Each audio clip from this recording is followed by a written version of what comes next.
Hello VC, the Waxed here, and in this video, I found a new record store. Not just a new record store to me, but a new record store. It's here in Los Angeles in an area of the San Fernando Valley called Chatsworth. And the record store is Deadly Wax. Cool sticker here on the bag. And it's a nice little used record store. I left there with a lot of stuff, and in fact I found a Grail record there, so I'm very happy.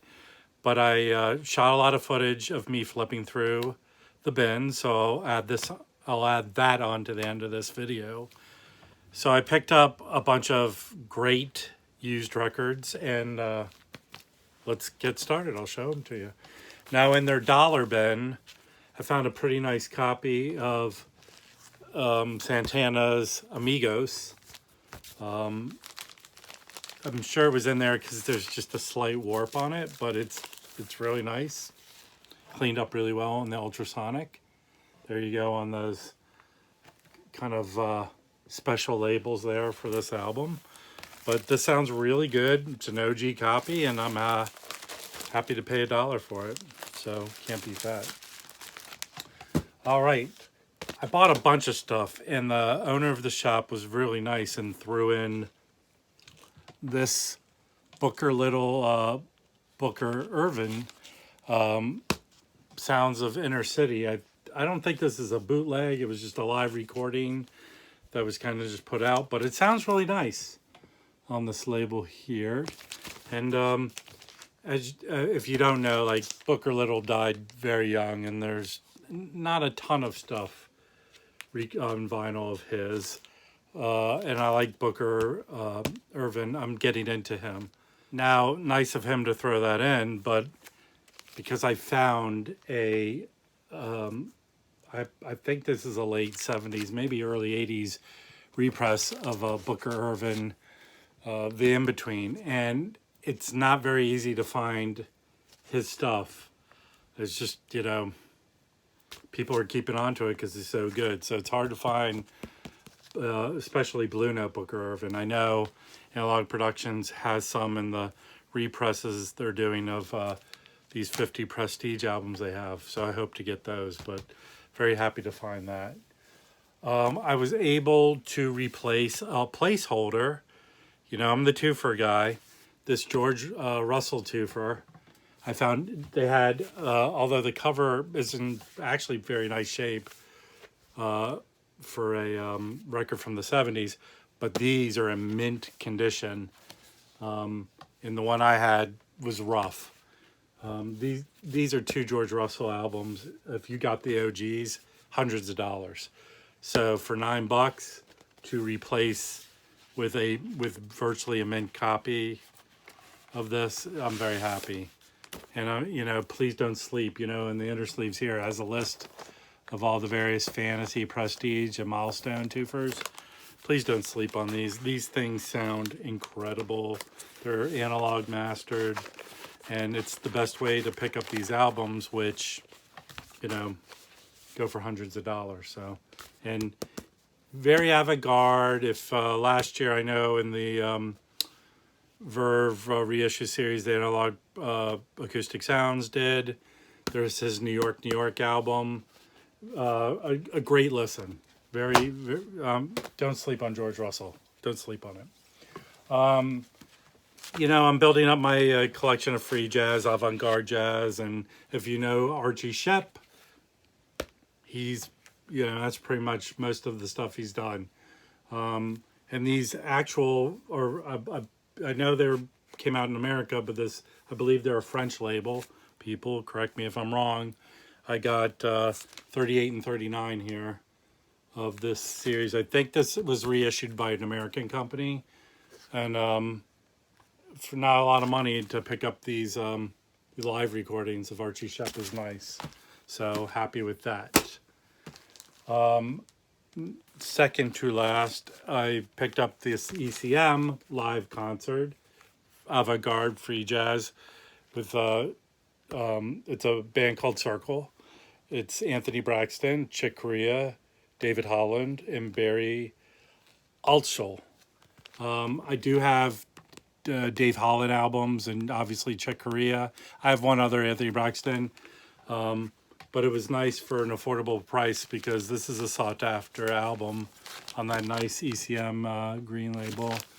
And recommend this if you want to get into avant-garde free jazz. Okay, last but not least was the Grail album. So I always go into record stores and ask for this album. Just, maybe one day I'd find it.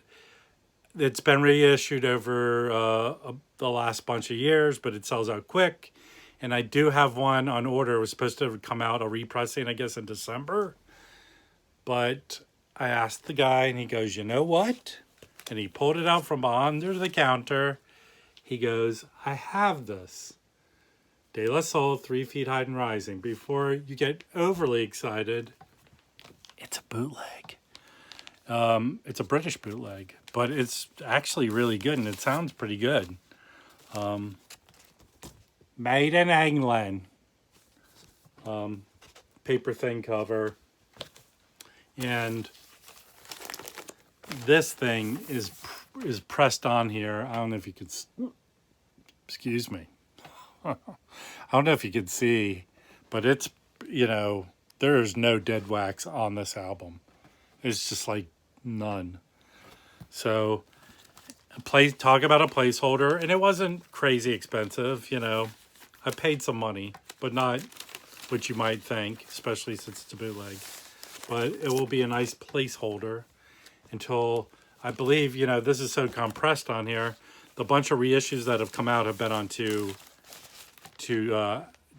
albums. So nice to find this. I'm very happy that the one time I walk into a store and ask the guy behind the counter, hey, do you have De La Soul? The guy goes, yes. That was kind of cool. So sit back, relax, enjoy the flipping footage that I'll put on the end of this video. If you have any of these albums and anything to add to what I said or correct me, please leave them in the comments. And until next time, the waxed out.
Journey. Journey. Okay, yeah, I couldn't see the sun.